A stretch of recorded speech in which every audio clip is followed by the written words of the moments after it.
নমস্কাৰ বন্ধুসকল জনমঞ্চৰ মজিয়ালৈ পুনৰবাৰ আপোনালোকক স্বাগতম জনাইছো মোৰ লগত আছে মোৰ ভাইটি ভুৱন এই আহিছে এয়া নমস্কাৰ এটা দিবি আকৌ নমস্কাৰ এই মাছৰ দানা দিবলৈ আহিছো আমি দুইটাই আৰু এই ভিডিঅটো বনাবলৈ লৈছো মাছ পুহিছো আপোনালোকে ইতিমধ্যে গম পাইছে ফিচাৰী খানিলো 2014-15 চনতে খানিলো 15 চনৰ প্ৰথমতে 14 চনৰ শেষৰ ফালে এটো কথা আগৰ ভিডিঅটোত মই কৈছিলো কিন্তু ফিচাৰী খনাৰ ক্ষেত্ৰত লব লগা সাৱধানতা আৰু ফিচাৰী কেনেকৈ খান্দিব লাগে বা ফিচাৰী কেনেকুৱা ধৰণৰ হ'ব পাৰে এই কথাখিনি লৈ অলপমান আপোনালোকৰ লগত শ্বেয়াৰ কৰোঁ বুলি ভাবিলোঁ দুটামান কথা আলোচনা কৰোঁ বুলি ভাবিলোঁ আচলতে বহু পুখুৰী দেখিছোঁ যে কেইবছৰমানৰ ভিতৰতে বেয়া হৈ যায় আৰু লাখ লাখ টকা আচলতে নষ্ট হৈ যায় পাৰবিলাক খহি যায় আচলতে কি কাৰণে এনেকুৱা হয় এই কথাখিনিকে আলোচনা কৰোঁ আহকচোন আগবাঢ়ো মূল ভিডিঅ'টোলৈ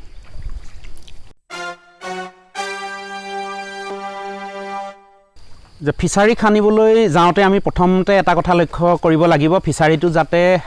মাছ পোহাৰ বাবে উপযুক্ত হয় অসমত বহু জলাশয় আছে পিটনি আছে যিখিনি আচলতে ফিচাৰীলৈ কনভাৰ্ট কৰিব পাৰি আৰু সমান মাটিত যিসকলে বা দ মাটি যিসকলৰ থাকে এই মাটিখিনি এতিয়া আমাৰ আগতে খোলা মাটি আছিলে পৰি থকা মাটি আছিলে মই ফিচাৰী খানিলোঁ খানিবলৈ যাওঁতে এটা কথা চাব লাগে যে ফিচাৰীটো সদায় ৰ'দ পৰা জেগাত হ'ব লাগে আৰু পূবা পশ্চিমা হ'লে আয়তাকাৰ ফিচাৰী ভাল হয় পূবা পশ্চিমা হ'লে বেছি ভাল হয় আৰু ফিচাৰীটো খনাৰ সময়ত এটা কথা লক্ষ্য ৰাখিব লাগে যে পাৰটো যাতে খুব বেছি থিয় নহয় এই ফিচাৰীটো দেখিছে আপোনালোকে বেকত যে ফিচাৰীটো খান্দোতে মই পাৰটো এঢলীয়া কৰিছোঁ আৰু তলত এটা ষ্টেপ ৰাখিছোঁ যিটো এতিয়া ষ্টেপটো পানী ঢাক খাই গৈছে এই ষ্টেপটো ৰাখিলে আচলতে সুবিধা হয় তাতকৈ ডাঙৰ কথা হ'ল যে ফিচাৰী পাৰত আপুনি নখহিবৰ কাৰণে বালিয়া মাটি হ'লে নখহিবৰ কাৰণে কি কৰিব মই এই ফিচাৰীটোত কৰাৰ পিছত দেখিলোঁ আপোনালোকে এইফালে চাওক এই পাৰটোত আছে এইখিনি কিনাৰে কিনাৰে দেখিছেনে এইখিনি ঘাঁহ আছে মই ওচৰৰ পৰা দেখাম এই ঘাঁহখিনি হ'ল আপোনাৰ পাৰা ঘাঁহ হাইব্ৰিড নেপিয়াৰ আৰু এইফালে আছে আপোনাৰ চেটেৰিয়া বুলি এটা আছে ঘাঁহ আৰু ৰাণী বুলি এটা আছে এইখিনি আছে আৰু হাইব্ৰিড নেপিয়াৰ আৰু এই পাৰা ঘাঁহটো আপোনাৰ গ্ৰাছ কাপৰ কাৰণে অতি মানে ভাল গ্ৰাছ কাপে খুব খায় ডাঙৰ হৈ যোৱাৰ লগে লগে গ্ৰাছ কাপে মানে গৰুৱে খোৱাৰ দৰে খাই দিয়ে মানে একদম পূৰা গুৰিলৈকে খাই দিয়ে এনেকুৱা ধৰণে খায় গতিকে আটাইতকৈ ডাঙৰ কথাটো হ'ল কি এই যিটো পাৰা ঘাঁহ আপোনালোকে এই দেখিছে এই পাৰা ঘাঁহটোৱে পুখুৰী পাৰটো নখহিবৰ কাৰণে কিন্তু যথেষ্ট কাম কৰে গতিকে যিসকলে নতুনকৈ পুখুৰী খান্দিছে বা খান্দিম বুলি ভাবিছে তেওঁলোকে পাৰা ঘাঁহটো কিনাৰত ৰুব পাৰে আৰু নতুনকৈ খন্দা পুখুৰীৰ ক্ষেত্ৰত পাৰা ঘাঁহটো ৰুবলৈ যথেষ্ট কষ্ট হয় কাৰণ পাৰটো খহি যোৱাৰ কথা থাকে বা এনেকৈ যে কেতিয়া ৰুব ঘাঁহটো আপুনি যদি ফিচাৰীটো যদি জানুৱাৰী মানত ফেব্ৰুৱাৰী মানত খান্দি শেষ কৰিছে মাৰ্চৰ প্ৰথমতে বৰষুণ আহোঁতেই প্ৰথম জাক বৰষুণ অহাৰ লগে লগে কিনাৰত আপুনি ৰুই দিয়ক এই পাৰা ঘাঁহ আৰু হাইব্ৰিড নেপিয়াৰটো বাৰু শিপাটো খুব কম হেৰিকৈ যায় কিন্তু এই পাৰা দলটো সাংঘাতিক ধৰণে এই গাছ দি পেলানি গোটেই স্প্ৰেড হৈ যায় আৰু পাৰটো নখহা কৰি দিয়ে মোৰ এই পুখুৰীটো যদিও আলতীয়া কিন্তু কিনাৰটোত মানে এইটো ছাইড যথেষ্ট খহিছিলে আৰু এই পাৰা দলখিনি ৰুই দিয়াৰ পিছতে পাৰটো খহা নাই আৰু আনটো ফালে দেখিছে যে মই চাফ চিকুণ কৰি ৰাখিছোঁ আৰু তলত অলপ ঘাঁহ দেখিছে আপোনালোকে বেছি হৈ গৈছিলে ঘাঁহ পাৰা দলটো সেইকাৰণে মই কাটি দিলোঁ চাফা কৰি দিলোঁ আৰু এইটো ছাইডতো আছে অলপ ঘাঁহ দেখিছে মাছে দানা খাই আছে মই আপোনালোকক দেখাইছোঁ গতিকে পুখুৰীৰ ক্ষেত্ৰত মই ক'লোঁ আয়তাকাৰ পুখুৰী খান্দক পূবা পশ্চিমা হ'লে ভাল ৰ'দ পৰা বতাহ চলাচল কৰিব পৰা পুখুৰী আৰু এনেকৈ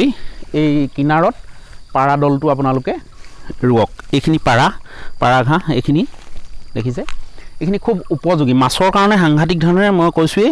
যদি আপুনি সংমিশ্ৰিতভাৱে মাছ পালন কৰে 50% যদি গ্ৰাছ কাপ দিয়ে আৰু 50% অন্যান্য মাছ দিয়ে তেনেহ'লে সেইখিনি কথা আলোচনা কৰিম পিছত হ'লেও কৈ থৈছোঁ অকল সেই গ্ৰাছ কাপখিনি কেনেকুৱা ঘাঁহ পাৰা এইটো হ'ল হাইব্ৰিড ঘাঁহ পাৰা আৰু হাইব্ৰিড নেপিয়াৰ চেটেৰিয়া ৰাণী এনেকুৱা ঘাঁহবিলাক ৰাণী আৰু চেটেৰিয়াটো কম খায় কিন্তু পাৰা আৰু হাইব্ৰিড নেপিয়াৰটো খুব খায় গ্ৰাছ কাপে গতিকে এই ঘাঁহখিনি সেই 50% মাছক খুৱাই থাকিলেই বাকী মাছখিনিক দানা নিদিলেও কিন্তু ডাঙৰ হয় গতিকে পুখুৰী পাৰ নখহিবৰ কাৰণে আচলতে পুখুৰীৰ আয়ুসটো বৃদ্ধি কৰিবৰ কাৰণে আচলতে এই কিনাৰত ঘাঁহ ৰোৱাটো এনেকুৱা ধৰণৰ হাইব্ৰিড ঘাঁহ বাকী বনৰীয়া ঘাঁহবিলাকৰ কথা মই নকওঁ সেইবিলাকে যথেষ্ট সময়ত আমাৰ অপকাৰো কৰে কিন্তু আমি মাছৰ ক্ষেত্ৰত প্ৰয়োজনীয় যিমানখিনি আচলতে দৰকাৰ হয় সেইখিনি ঘাঁহ আচলতে পুখুৰী পাৰটোতে আমি কৰি ল'ব পাৰোঁ মই কৈ আছিলোঁ যে পুখুৰীটো আপোনাৰ যথেষ্ট পইচা খৰচ কৰি খন্দা হয় খন্দাৰ পিছত কিন্তু আমি যদি পাৰকিটা ভাল নহয় বা কিনাৰত যদি আমি প্ৰতিপাল কৰি যদি ভাল ধৰণে আমি যদি ঘাঁহ নুৰো বা খহি যাব নোৱাৰা অন্যান্য যদি আমি ব্যৱস্থা নকৰোঁ তেনেহ'লে কিন্তু পুখুৰীটোৰ আয়ুস কমি যায় গতিকে এবিঘা পানীকালিৰ পুখুৰী মোৰ এইটো হ'ল এবিঘা পানীকালিৰ পুখুৰী 2015 চনতে আৰম্ভ কৰিছিলোঁ খান্দিছিলোঁ গতিকে তেতিয়া প্ৰায় 2 লাখ মান টকা খৰচা হৈ গৈছিলে পাৰ বন্ধালৈকে গতিকে সিমানখিনি পইচা খৰচ কৰাৰ পিছত যদি পুখুৰীটো আয়ুসটো কমি যায় তেনেহ'লে কিন্তু যথেষ্টখিনি খেতিয়কৰ লোকচান হয় মীন পালকৰ লোকচান হয় আৰু আজি তাৰিখতো অতি কমেও 2 লাখ টকা খৰচা হ'ব এবিঘা পানীকালিৰ এটা পুখুৰী খান্দিবলৈ নিৰ্মাণ কৰিবলৈ গতিকে পুখুৰীটোৰ আয়ুস বৃদ্ধিৰ কাৰণে আচলতে চিন্তা কৰাটো খুবেই প্ৰয়োজন বুলি ভাবোঁ যিহেতু পুখুৰীটো এবাৰ খন্দাৰ পিছত পুখুৰীটোৰ আয়ুস 20-25 বছৰলৈ একো কৰিব নালাগে আচলতে নলগাকৈ ৰাখিব পাৰিলে ভাল হয় পাৰত এইখিনি ৰুইছোঁ মই তামোল ৰুইছোঁ নাৰিকল ৰুইছোঁ ড্ৰেগন ফ্ৰুটছৰ ব্যৱস্থা কৰিছোঁ খুঁটা দিছোঁ জলকীয়া ভোট জলকীয়া দিছিলোঁ বাৰু এইখিনি মই দেখাইছোঁ আপোনালোকক বেক কেমেৰাই ৰ'ব এইখিনি হ'ল চেটেৰিয়া ঘাঁহ এইকেইজোপা দেখিছে চেটেৰিয়া এইখিনি যথেষ্ট আপোনাৰ গৰু ম'হৰ কাৰণেও ভাল আৰু এইফালে আছে এইবিলাক হ'ল পাৰাদল ঢেৰ হৈ গ'ল পাৰে চাৰে গোটেই কাটিলোঁ এইখিনি চাফা কৰিলোঁ এইফালে পানীৰ মাজলৈকে আছে অলপ পাৰাদল বগাই গ'ল চেটেৰিয়া পাৰা হাইব্ৰিড নেপিয়াৰটো নাইকিয়া হৈ গ'ল এইবছৰ হাইব্ৰিড নেপিয়াৰ আছিলে যথেষ্ট আছিলে হাইব্ৰিড নেপিয়াৰটো ৰুব পাৰে এইফালে তামোল পুলি ৰুইছোঁ নাৰিকল এয়া সেইজোপা নাৰিকল এনেকুৱা ডাঙৰ হৈছে আৰু 4-5 বছৰ হৈছে আৰু লাগিব আৰু 2 বছৰত এই আজি আহি গ'ল আমাৰ ভুৱন হয় নাই কিবা কবি নি দানা দিলি তই মাছটো দেখিছনে ডাঙৰ দেখিছ ঠিক আছে পুখুৰীৰ আয়ুস বৃদ্ধিৰ বাবে আচলতে কৈ আছোঁ যে পুখুৰী এটা নিৰ্মাণ কৰাৰ কাৰণে পাৰটো এনেকৈ এঢলীয়া কৰি ৰাখক এঢলীয়া কৰক এয়া দেখিছে যে হেলনীয়া কৰিছোঁ আৰু তলত এটা শ্লোপিং আছে দি থৈছোঁ গতিকে খহিব পৰা নাই ধুনীয়াকৈ আজি পুখুৰীটো মই ধৰক 15 চনৰ পৰা প্ৰায় 6 বছৰ হৈ গ'ল 6 বছৰত অকণো খহা নাই একেবাৰে অকণোৱে খহা নাই যেনে খন্দা আছে তেনে নিৰ্মাণ কৰা হৈছে আৰু পাৰটো খন্দাৰ পিছত খুব ঢকিয়াব লাগে ধুমুচ ব্যৱস্থা কৰিব লাগে আৰু ঘাঁহ ৰোৱাটো মেইন কথা মই আজিৰ ভিডিঅ'টোত পুখুৰীটোৰ আয়ুস বৃদ্ধিৰ কাৰণে যে ঘাঁহ ৰুব পাৰি আৰু মই প্ৰথম 2 বছৰ কুঁহিয়াৰ খেতি কৰিছিলোঁ কিনাৰত আৰু কুঁহিয়াৰ খেতি বা অন্যান্য তেনেকুৱা